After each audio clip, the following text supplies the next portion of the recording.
When Steven Spielberg finally spoke about Rob Reiner, it was not the kind of revelation Hollywood prepares the public for. There was no dramatic headline, no red carpet microphone, no carefully edited tribute. It came quietly, through a reflective conversation that carried more weight than spectacle. Spielberg did not accuse. He did not condemn. Instead, he did something far more unsettling. He questioned a man long assumed to be beyond question. For decades, Rob Reiner had been framed as one of Hollywood's most principled figures, a filmmaker whose work carried heart, humor, and moral clarity, a public voice that never hesitated to speak with certainty. To many, Reiner represented a rare thing in the industry, someone who seemed unafraid of standing firmly on what he believed was the right side. That certainty became part of his legend. But Spielberg's words suggested that certainty has a shadow. There is a side of Rob that people don't talk about, Spielberg said, carefully choosing language that did not soften the implication. This was not about talent or success. It was about presence, about how conviction, when held too tightly, can reshape a room. Spielberg had watched it happen over years, in meetings, at dinners, in private conversations where applause was replaced by unease. Spielberg and Reiner moved through overlapping worlds for decades. They shared eras, influence, and power, but they approached filmmaking differently. Spielberg was known for emotional intuition and collaborative patience. Reiner, by contrast, projected decisiveness. According to Spielberg, that decisiveness often left little room for disagreement. Conversations with Reiner, he noted, rarely unfolded as exchanges. They moved like declarations. Positions were stated, lines were drawn, and once drawn, rarely revisited. What unsettled Spielberg was not disagreement itself. Hollywood thrives on clashing visions. What troubled him was how often disagreement around Reiner quietly disappeared. People stopped pushing back, not because they were persuaded, but because the cost of resistance felt too high. Reiner had become more than a filmmaker. He was a symbol, and symbols do not invite debate. They demand alignment. Spielberg described rooms where creative tension evaporated the moment Reiner spoke, not through intimidation, but through moral authority. When someone speaks as if their position is not merely an opinion, but an ethical verdict, others instinctively retreat. Spielberg saw collaborators censor themselves, reframe their thoughts, or abandon ideas altogether. The danger, he believed, was not domination, but distortion. Creativity narrowed. Dialogue thinned. Silence grew. In public, Reiner was celebrated for speaking his mind. In private, Spielberg observed that same trait sometimes hardened into inflexibility. Stories emerged of meetings where alternative perspectives were dismissed not on merit, but on perceived intent. Spielberg did not suggest malice. He suggested blindness, the kind that comes when a person is so convinced of their righteousness that they stop listening for nuance. Hollywood, Spielberg noted, is unusually tolerant of difficult personalities as long as success follows. But moral certainty creates a different dynamic. It discourages challenge. No one wants to be the person seen as opposing what is right. And so, over time, Reiner's circle became quieter. Not smaller, but quieter. Spielberg saw this as a slow erosion rather than a sudden rupture. A gradual reshaping of interactions where agreement replaced conversation. The most revealing part of Spielberg's reflection was not criticism, but regret. He admitted he had stayed silent for years. Not because he disagreed with Reiner's values, but because he feared contributing to a culture where questioning conviction was mistaken for betrayal. We confuse strength with certainty, Spielberg said. But certainty without reflection can become its own kind of weakness. This was not an attempt to dismantle Rob Reiner's legacy. Spielberg was careful to acknowledge Reiner's contributions, his passion, and his sincerity. But sincerity, he implied, does not absolve impact. Good intentions do not erase the weight of how they land on others. In an industry built on collaboration, the inability to absorb dissent can quietly isolate even the most powerful voices. What makes Spielberg's words resonate is their restraint. He did not call for reckoning. He did not invite outrage. He invited reconsideration. He asked listeners to hold two truths at once: that Rob Reiner could be both principled and flawed, both influential and isolating. And perhaps most importantly, that silence around such complexity is not neutrality. It is complicity. The side of Rob Reiner that no one talks about is not scandalous. It is human. It is the side where conviction overtakes curiosity, where certainty replaces listening. Spielberg's revelation forces Hollywood to confront an uncomfortable question. What happens when moral authority goes unquestioned for too long? And who pays the price for that silence? If Part 1 exposed the existence of an unspoken tension around Rob Reiner, Part 2 begins where that tension quietly turned into consequence. Because in Hollywood, power rarely explodes. It settles. It accumulates. And then one day, people notice who is no longer in the room. Steven Spielberg recalled a moment that stayed with him for years. It was not a public argument or a dramatic fallout. It was a creative meeting that simply went wrong. A respected writer offered a counterpoint to Reiner's position, framing it carefully, respectfully. The room went still. Reiner listened, nodded once, and moved on as if the idea had never been spoken. No rebuttal, no discussion, just erasure. Spielberg later described that silence as louder than any confrontation. That's when I realized, he said, this wasn't about debate anymore. It was about control without conflict. Over time, Spielberg noticed a pattern. Talented people rotated in and out of Reiner's orbit more quickly than expected. Collaborations ended politely, without explanation. Invitations stopped arriving. No scandals followed. No public dispute surfaced. Everything looked clean. But beneath that cleanliness was something missing. Continuity. Long-term creative partnerships. The kind built on friction, trust, and mutual challenge. Spielberg understood why. Friction had become unwelcome. In Hollywood, reputation travels faster than truth. People talk quietly. Warnings are never explicit. A look, a pause, a phrase like he's very certain. Spielberg admitted he heard those warnings too late. He had assumed Reiner's intensity was simply another variation of leadership. But intensity, when paired with moral authority, changes the calculus.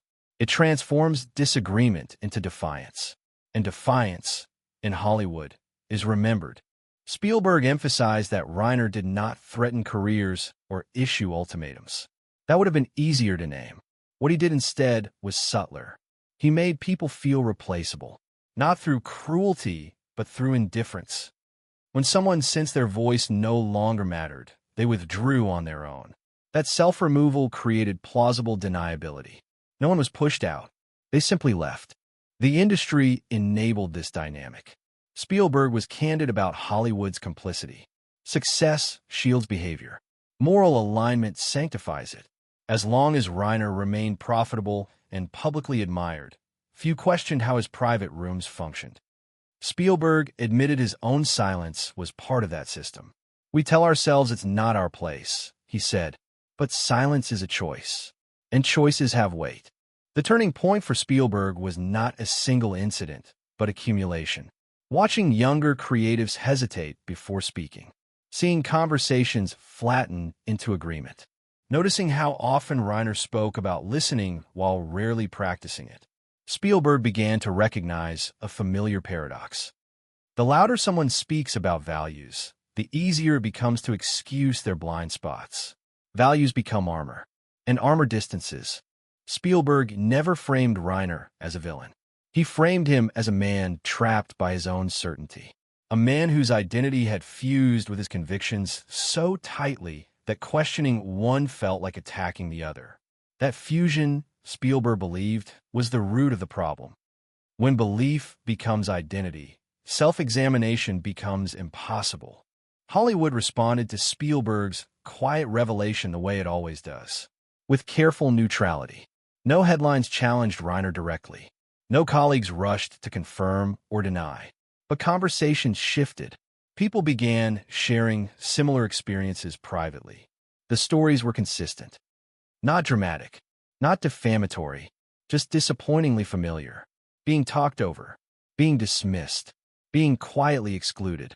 What unsettled Spielberg most was realizing how easily this dynamic had been normalized. Hollywood prides itself on progress, yet it often struggles with the simplest discipline: listening. Spielberg worried that Reiner's example would be replicated, not corrected, that future leaders would mistake conviction for leadership and volume for authority. Part 2 is not about punishment. It is about recognition. Spielberg did not speak to dismantle Rob Reiner. He spoke to interrupt a pattern, to remind an industry built on storytelling that the most dangerous narratives are the ones that go unquestioned, especially when they come from voices we admire. As Spielberg reflected on his own career, he acknowledged his failures alongside Reiner's flaws. He had benefited from collaboration, from doubt, from people who challenged him, and he wondered what Reiner might have lost by shutting those voices out. Certainty feels powerful, Spielberg said, but curiosity is what keeps you human. The side of Rob Reiner that no one talks about is now harder to ignore. Not because Spielberg exposed it loudly, but because he named it gently. And in doing so, he forced Hollywood to confront a truth it often avoids: that good intentions do not excuse closed ears, and that silence, once broken, cannot be restored.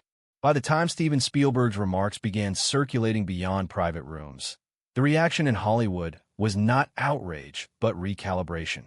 People did not rush to defend Rob Reiner, nor did they publicly align against him. Instead, something more telling happened.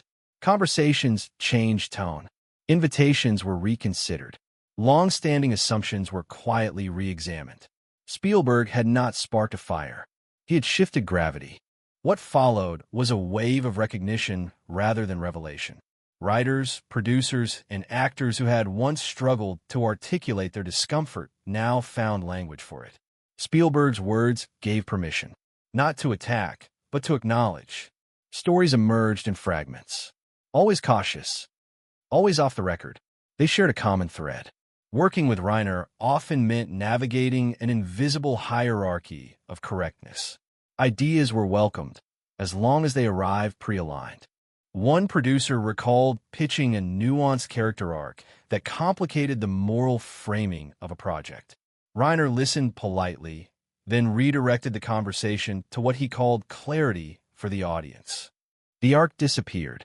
The producer stayed, but learned the lesson. Complexity was negotiable. Conviction was not. Over time, that lesson shaped behavior. People adapted. They simplified. They stopped pushing. Spielberg recognized this pattern because he had seen it elsewhere. In politics, in institutions, anywhere belief becomes immune to challenge. What troubled him was how easily Hollywood, an industry that prides itself on empathy and imagination, surrendered to it. The cost was not just creative stagnation. It was emotional attrition. People left meetings feeling diminished, unsure whether their silence was professionalism or self-betrayal. As the conversation spread, Spielberg was careful not to position himself as a moral counterweight to Reiner. He resisted that framing. This isn't about sides, he said. It's about habits. Habits of listening. Habits of dominance disguised as certainty. Habits of mistaking agreement for unity. Spielberg's concern was less about one man and more about what that man represented when left unexamined. Reiner, for his part, did not respond publicly. Those close to him described a mix of disbelief and frustration. He did not see himself as closed-minded. He saw himself as principled. That distinction mattered to him. Spielberg understood it too well. The most difficult blind spots are the ones reinforced by praise. Reiner's career had rewarded decisiveness. Hollywood had celebrated his certainty. Why would he question what had worked? But success has a way of insulating behavior from feedback. Spielberg noted that as Reiner's public profile as a moral voice grew, his private tolerance for dissent seemed to shrink. The more he was applauded for speaking out, the less he needed to listen. That imbalance, Spielberg believed, was the quiet fracture beneath the surface. Hollywood's response remained characteristically restrained. No statements, no panels, no reckonings. Yet Spielberg noticed subtle shifts. People began emphasizing collaboration in rooms where Reiner was absent. Younger creatives asked different questions. They spoke about process, not positions. Spielberg saw this as a fragile opportunity, not a correction imposed from above, but a recalibration emerging from discomfort. Still, the cost of speaking had not disappeared. Spielberg received private messages thanking him for articulating what others could not. He also received warnings, reminders that even gentle criticism of a respected figure carries consequences. Spielberg accepted that risk. Age had given him perspective. He no longer needed approval to validate his career. What he wanted was honesty to protect the next generation. Part 3 is where the story turns inward. Spielberg began questioning his own past silences. Moments when he had chosen harmony over challenge. Times he had allowed certainty to pass untested because confrontation felt impolite. He acknowledged that he, too, had benefited from Hollywood's tendency to avoid discomfort. "We are all shaped by the rooms we stay quiet in," he said. This reflection reframed the narrative. Spielberg was not exposing Reiner as an outlier. He was placing him within a system that rewards conviction more than curiosity. A system that elevates voices that sound sure, even when certainty comes at the expense of dialogue. Reiner was a product of that system as much as its beneficiary. The most unsettling realization was how easily this dynamic could repeat. New leaders, new symbols, same habits. Spielberg worried that without conscious resistance, Hollywood would continue mistaking moral volume for moral depth. That it would keep applauding certainty while quietly sidelining nuance. Part 3 does not end with resolution. It ends with tension. Reiner remains respected. Spielberg remains measured. The industry remains cautious. But something has shifted. The silence has been named. And once named, it lingers. Hollywood now faces a question it rarely asks itself. Not whether its leaders are right, but whether they are listening. Not whether their values are admirable, but whether those values leave room for other voices to exist. Spielberg's words do not answer that question. They simply make it impossible to ignore. By the time the conversation reached its quiet fourth act, the question was no longer whether Rob Reiner would respond. It was whether his legacy had already begun to shift without him noticing. Hollywood does not rewrite reputations overnight. It edits them slowly, trimming edges, changing emphasis, reframing context. And that process had begun. Steven Spielberg understood this better than most. He had watched how legacies evolve not through scandals, but through accumulation. A quote remembered, a pause reinterpreted, a pattern recognized too late to undo. Spielberg never expected Reiner to issue a statement or offer reflection publicly. That was never the point. The point was whether the industry would continue treating certainty as a substitute for listening. Privately, Spielberg was told that Reiner felt misunderstood. He believed his directness had been mistaken for dismissal, his passion misread as rigidity. In his view, he had always been clear, not closed. Spielberg did not dispute that intention. But intention, he insisted, is not the same as impact. A truth Hollywood often avoids because it complicates heroes.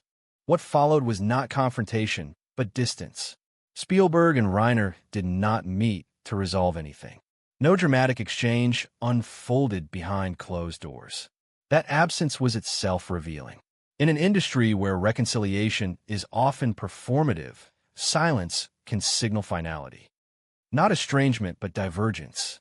Two men who once occupied parallel spaces now moved along different trajectories. Reiner continued working, continued speaking, continued being celebrated for his outspokenness. Yet something subtle had changed. Invitations were more selective. Collaborations more cautious. Spielberg noticed that when Reiner's name surfaced in development conversations, it now came with qualifiers. He's brilliant, but the phrase that marks a turning point. The moment admiration acquires a footnote. For Spielberg, this was not vindication. It was discomfort. He worried that the industry would reduce a complex issue into a personality flaw, that it would isolate Reiner rather than examine itself. "We love to individualize problems," Spielberg said. "It lets systems off the hook." He believed Reiner's story was a mirror, not an indictment. As younger filmmakers entered the conversation, they spoke differently. They asked about process, not positions, about how to build rooms where disagreement could survive. Spielberg saw hope there, but also fragility. Without reinforcement, old habits return. Hollywood rewards confidence because confidence sells. Doubt does not. Reiner's legacy, then, exists in tension.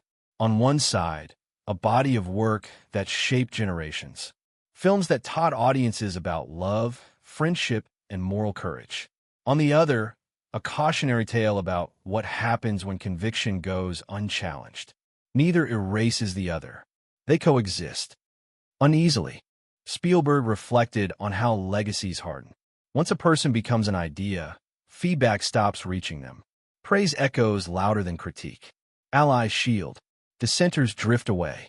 Reiner had reached that stage long ago. Spielberg's decision to speak, even gently, was an attempt to puncture that insulation. Not to wound, but to let air in. Whether that air reached Reiner remains uncertain. What is certain is that Hollywood heard it. The industry began speaking quietly about listening as a skill, not a virtue. About how moral certainty can flatten complexity. About how power reshapes conversations long before it reveals itself as authority. Part 4 is not about resolution. It is about residue. The lingering effect of words spoken carefully but heard widely. Spielberg did not dismantle Reiner's stature. He complicated it, and complication is where truth often lives. As Spielberg looked back on his own career, he acknowledged the cost of waiting. "Silence preserves peace," he said, "but it rarely preserves trust." He accepted that speaking late is still better than never. That even gentle truths can recalibrate cultures if they arrive from a place of reflection rather than accusation. Rob Reiner remains a towering figure in Hollywood. That will not change. But towers cast shadows. Spielberg simply pointed to one and asked people to look, not to condemn it, but to understand its shape. In doing so, he reminded an industry built on stories that the most important ones are not always dramatic. Sometimes they unfold quietly, over years, in rooms where people choose whether to speak or stay silent. The side of Rob Reiner no one talks about is now part of the conversation. Not because it was exposed forcefully, but because it was named honestly. And once named, it becomes part of the legacy. Not as a flaw to erase, but as a lesson to remember. By the fifth movement of this story, the issue was no longer about a single voice or a single silence.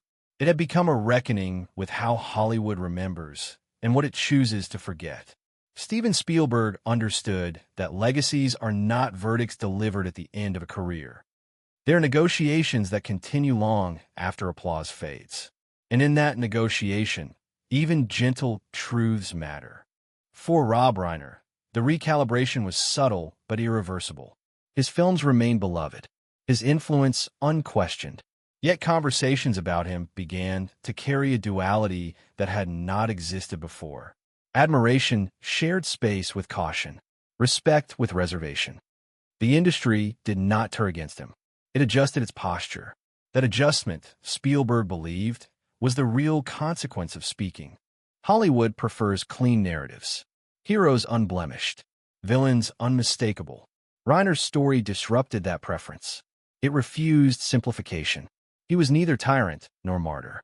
He was a figure shaped by conviction, rewarded for certainty, and insulated by success. Spielberg's intervention did not seek to diminish that success. It sought to contextualize it. As younger filmmakers absorbed the story, Spielberg noticed a shift in what they asked him. Less about how to be right, more about how to remain open. They want to know how to lead rooms without flattening them, how to hold beliefs without weaponizing them. Spielberg answered carefully. He told them leadership is not measured by how loudly one speaks, but by how much disagreement a room can sustain without collapsing. This, Spielberg believed, was Reiner's unintended legacy. Not a warning label, but a case study. A reminder that even well-intentioned certainty can calcify into control if left unchecked. Hollywood, he noted, has always struggled with power that presents itself as virtue. Virtue is harder to question, and when it goes unexamined, it becomes fragile. Reiner never publicly engaged with Spielberg's remarks. That silence became part of the story. Some interpreted it as dignity, others as deflection. Spielberg resisted interpretation. He knew silence has many meanings. What mattered more was how the industry responded. And the response, though quiet, was instructive. People began naming dynamics they had once tolerated. They began distinguishing between clarity and rigidity, between leadership and dominance. The final question, Spielberg believed, was not whether Reiner would change. It was whether Hollywood would. Whether it would continue rewarding certainty without curiosity. Whether it would keep mistaking agreement for harmony. Spielberg was realistic. Systems rarely reform quickly. But stories, when told honestly, can loosen habits. They can create pauses. And in pauses, change becomes possible. Part 5 does not offer closure. It offers responsibility. Spielberg acknowledged that speaking late still carries obligation. To listen as much as one speaks. To accept that critique, once released, belongs to others. He did not control how his words would be used. He only controlled whether they would be said. Reiner's work will endure. That is not in question. Films outlive conversations. But conversations shape how films are remembered. Spielberg hoped that future audiences would see Reiner's legacy whole. Not sanitized, not diminished. Human, brilliant, limited, powerful, complicated. In Hollywood, complication is often treated as weakness. Spielberg argued the opposite. It is the only defense against stagnation.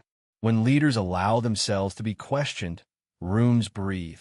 When they do not, rooms shrink. The industry's future, he believed, depends on which habit it chooses to cultivate.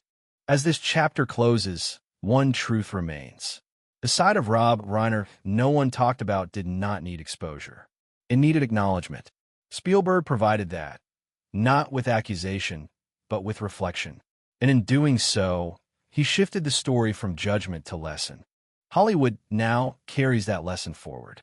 Whether it remembers, it is another question. But the silence has been broken. And once broken, it leaves an echo. Not loud, not dramatic, persistent.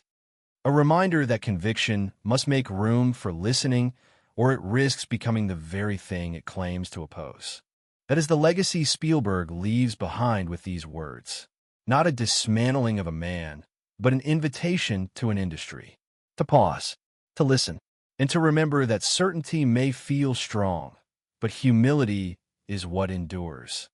By the final movement of this story, the noise had faded, but the echo remained. Steven Spielberg knew that Hollywood would not change because of one conversation or one carefully chosen remark. Industries do not pivot on truth alone. They pivot when truth lingers long enough to become inconvenient. And that lingering had begun. Spielberg reflected on how easily admiration hardens into immunity. Rob Reiner's career had been built on moments that resonated deeply with audiences. Stories about loyalty, courage, and moral clarity. Over time, those stories fused with the man himself. Reiner did not just create narratives about being right. He became one. And once that happens, correction feels like heresy. Spielberg believed this fusion was the quiet danger at the heart of the matter. For Rob Reiner, nothing visibly collapsed. That, Spielberg noted, was precisely the point. Power rarely announces its consequences. It reveals them in absence. In who stops calling, in which rooms feel smaller, in how often certainty goes unchallenged because challenging it no longer seems worth the effort. Reiner remained influential, but influence without friction can become static. Spielberg's greatest concern was not Reiner's reaction, but the lesson Hollywood might draw. He feared the industry would mistake this story for a personality conflict rather than a structural warning. That would whisper about temperament instead of interrogating culture. Hollywood has always preferred to personalize problems. It allows systems to remain untouched. In private, Spielberg spoke to younger filmmakers about the difference between authority and gravity. Authority demands compliance. Gravity invites orbit. True leadership, he said, is measured by how many voices a space can hold without collapsing into silence. Reiner's story illustrated what happens when gravity becomes too strong. Everything pulls inward. Nothing escapes to challenge it. As the months passed, Spielberg noticed something subtle but hopeful. Meetings began opening with questions rather than declarations. People referenced listening as a discipline, not a courtesy. These were small shifts, easily reversible but real. Spielberg understood that culture changes not through confrontation, but through imitation. When respected figures model reflection, others follow. The unresolved tension between Spielberg and Reiner remained. No reconciliation narrative emerged. No final conversation was leaked. Spielberg accepted that some stories do not resolve neatly. Closure, he believed, is often a luxury. Growth rarely is. He had not spoken to correct Reiner. He had spoken to correct a silence he himself had helped maintain. In looking back, Spielberg acknowledged his own complicity. He had benefited from Hollywood's aversion to discomfort. He had chosen harmony over challenge more times than he cared to admit. Speaking late did not absolve that. It only acknowledged it. We all inherit the rooms we don't challenge, he said, and we pass them on unless we change them. Reiner's legacy will endure in films that continue to move audiences. That legacy will also carry an added layer. A reminder that conviction, when insulated from feedback, can narrow even the most generous intentions. Spielberg hoped that future retrospectives would not sanitize this complexity, that they would allow greatness and limitation to coexist. Hollywood now stands at a familiar crossroads. It can continue rewarding certainty because it feels decisive, or it can cultivate curiosity even when curiosity slows things down. Spielberg believed the choice would not be made in headlines, but in habits, in who gets invited to speak, in how disagreement is treated, in whether silence is interpreted as peace or as a warning sign. Part 6 closes not with judgment, but with inheritance. The industry inherits this story whether it wants to or not. It inherits the discomfort of recognizing itself in Reiner's shadow. It inherits the responsibility to ask whether its moral confidence leaves room for dissent. And it inherits the knowledge that silence, once named, loses its innocence. Spielberg did not dismantle a colleague. He dismantled an illusion. The illusion that being right excuses not listening. The illusion that virtue guarantees humility. Those illusions are comforting. They are also fragile. Hollywood, like any institution built on influence, must decide whether it prefers comfort or growth. As the final note settles, one truth remains clear. The side of Rob Reiner no one talked about was never the point. The point was why no one talked about it. Spielberg's words forced that question into the open. And once asked, it cannot be unasked. In a quiet after-awareness, the industry did what it always does when confronted with an uncomfortable mirror. It moved forward. But forward in Hollywood does not mean unchanged. It means carrying residue. The words attributed to Steven Spielberg lingered not as a headline, but as a reference point. People began to cite them indirectly. We should leave space, someone would say. Or, let's not turn this into a verdict. Small phrases, but new ones. And new language signals new habits. For Rob Reiner, the distance between admiration and reassessment continued to widen quietly. He remained sought after, respected, and influential. Yet the gravitational pull around him felt different. Not weaker, more conditional. Collaborators arrived prepared, not just with ideas, but with an exit plan. That preparedness was not fear, it was adaptation. Hollywood adapts faster than it admits. The most telling changes appeared among those who had never worked with Reiner at all. Younger filmmakers referenced the story as a cautionary parable, not about ideology, but about process. They asked how conviction becomes performance, how authority becomes gravity, how rooms shrink without anyone raising their voice. Spielberg noticed that these questions were no longer framed as personal risk, but as professional craft. Listening, once treated as temperament, was now treated as technique. What followed was a series of indirect testimonies, never public, never accusatory. A showrunner recalled learning to present ideas to Reiner as inevitabilities rather than options. A producer described rehearsing agreement before meetings to keep momentum. An editor spoke of discovering, too late, that the safest contribution was silence. None of these stories alleged harm. All of them described erosion. And erosion, Spielberg believed, is how institutions change without noticing.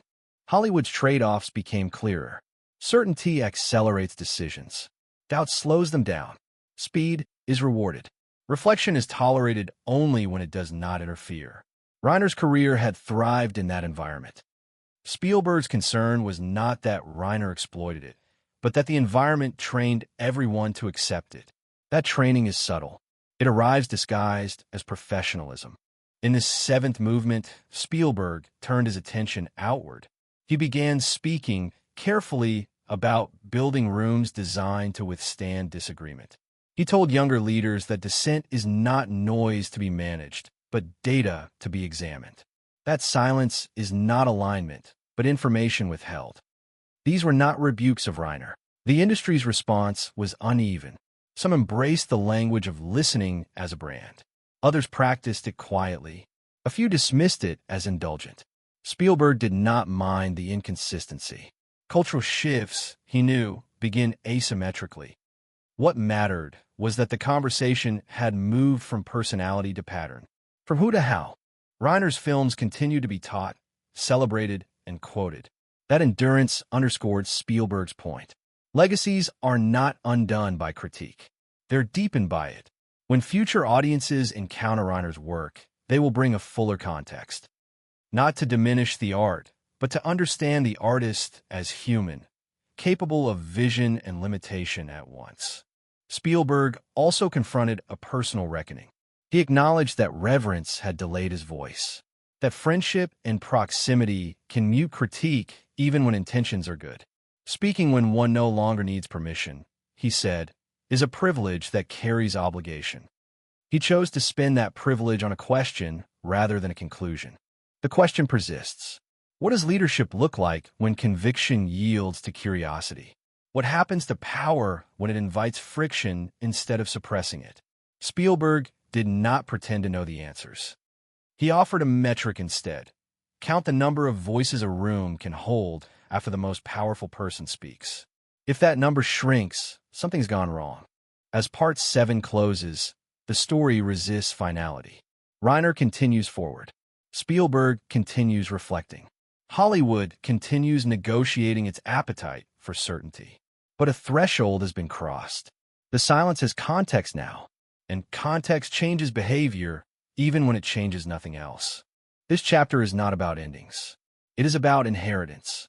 The next generation inherits a vocabulary for discomfort, a way to name dynamics without demonizing people, a reminder that conviction is strongest when it welcomes challenge. Spielberg's words did not redraw the map. They added a legend.